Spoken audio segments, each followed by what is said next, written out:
Ira Ndaw loolu dafa ëpp. xam nga Ira Ndaw dañoo bokkub sëriñ muy sëriñ Babacar Si. damaa am sama doom muy sama caat ma tuddee ko sëñ Babacar sama taaw am doom tuddee ko sama caat xanaa am naa ñaari sëriñ Babacar. kër googu may wax ñu xam ma lool nag Tiwaawoon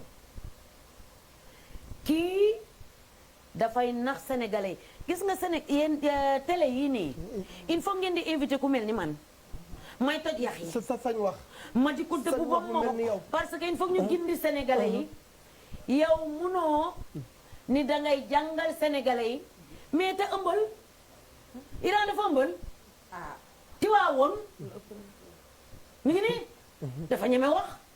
Iran dafa ñeme wax kon dañ koy wax ñu nit li nu ñeme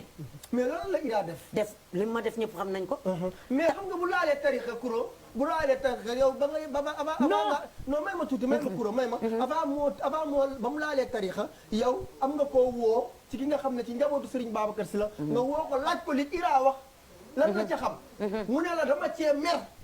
ñeexuma moo tax yow nga dem takku génn def sorti boobu noonu dama mere Iran avant lu jëm ci wàllu tarixa dama gis ni kii mi ngi nax askan wi Iran mi ngi nax askan bi mooy nga toog di ñu wax yàlla nee na yonent bi nee na mais li ngay def ci suuf baaxul mais apparemment li nga wax nii benn côté d'accord naa parce que moom waar la dafa génnoon di waar nit ñi di leen wax nit ñi nii la ñuy jullee nii la ñuy defee di wax comme li nga wax yàlla nee na mais léegi gis naa ne Iran léegi dafa changé na daal changé complètement li ñu wonoon ak léegi di wax yow te kat année bu jot man sénégalais xawma lu tax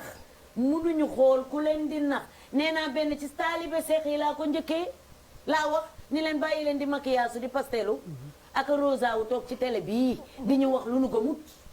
may leen sénégalais yi jàmm mënumaa dem ëmbal nit après ma ñëw toog naan nuyu góor baaxul jigéen ñu tëyi tooguñu seen penkub ndey defuñu lii te yow sa génération ba ngay nekk xale bu góor nga def Tiwaawoon li àddina bépp di wax